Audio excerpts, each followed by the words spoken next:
Hi everyone and welcome back to the channel. I know it's been so long, but I'm so glad that I'm back and filming. I wanted to address a couple of things. Please ignore the hair. I didn't know what to do with it, so I did this and now we're just gonna have to go with it. The other thing is filming on a new camera, so I don't know how the quality is going to be. I actually accidentally dropped my tripod the other day and I was filming on my Canon D1300 and I dropped it, and now there seems to be something wrong with it. I purchased this one not because I dropped the other one, but because I wanted to get a smaller camera for when we travel and whatnot. So that's what we're filming on.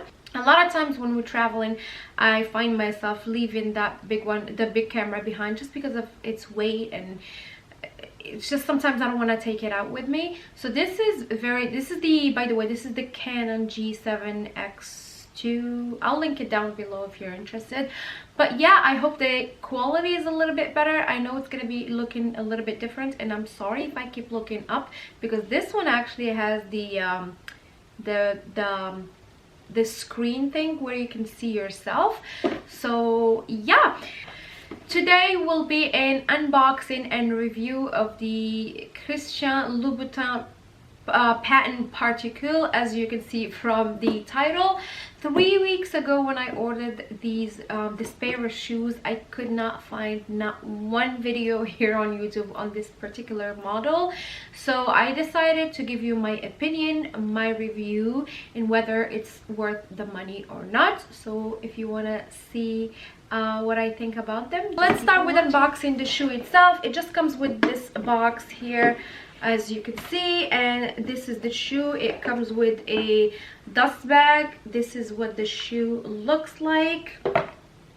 This is the other pair, and it just comes with the dust bag, like a red dust bag, see, where you can keep them and just prevent the leather from being scratched. And this is the shoe itself.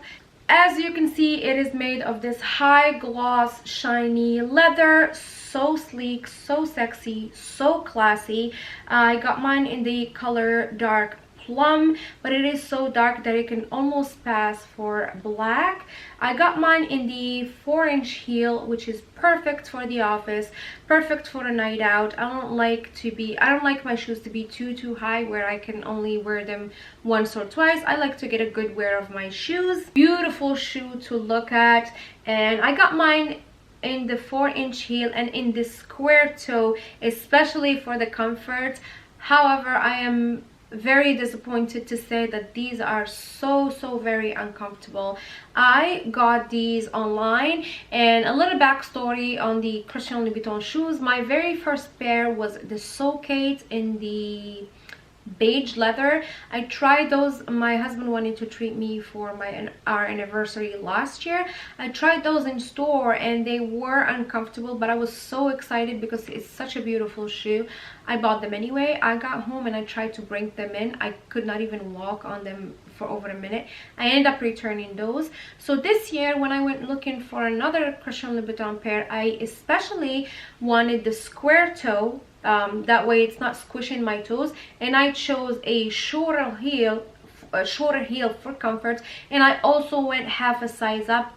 Still did not work. I tried these more than 3 times, and unfortunately they are not gonna work for me. As much as I love them and as much as I want to keep them, I just don't see myself using them that much. So as you can see, it is a gorgeous shoe right here, very classy, very my type, and I really had high hopes for these. I actually have 3 days until I can return these, and to this day I'm still debating whether I should just keep them and break them in. But honestly, every time I put them on, I don't feel excited about putting them on. If I'm gonna spend this much money on a shoe, I want to get the most wear out of it, and I want to get excited when I want to wear it, and I want to wear it without having to suffer. So I am unfortunately gonna return these. But if you have any tips, or you have tried a pair of Christian Louboutin that you loved, please leave them in the comments below, because I am still on the hunt for the perfect Christian Louboutin shoes that is not gonna kill my feet. I've had similar shoes in the past that I use for work and for nighttime. I got those from BCBG and I've had them for the last 4 years, but they were starting to show wear and tear. So I thought, you know, if I'm gonna have a staple pair of pumps in my wardrobe, they might as well be an investment, be like good quality, something that I'm gonna have forever, but it just has not worked out for me. This is again I'm gonna put everything in the description below, how much they cost. I got them on sale because of the color, but honestly the dark plum looks just like black. I don't know if you can tell. Maybe with the light you can pick up the dark plum, but honestly if you wear them at night, they look black. That's my review and that's my take on these shoes. I do have one more style I wanted to try from them, but this time I'm gonna try them in store and I'm gonna walk around in them at least for 5 minutes before I go ahead and purchase. But if you know of a comfortable shoe, please leave them down below. So this was it for today. As I mentioned, I searched on the internet, on YouTube. There was not one video on these shoes. So I guess this is the first one and I hope it helped in some way. I will see you on my next one. Bye.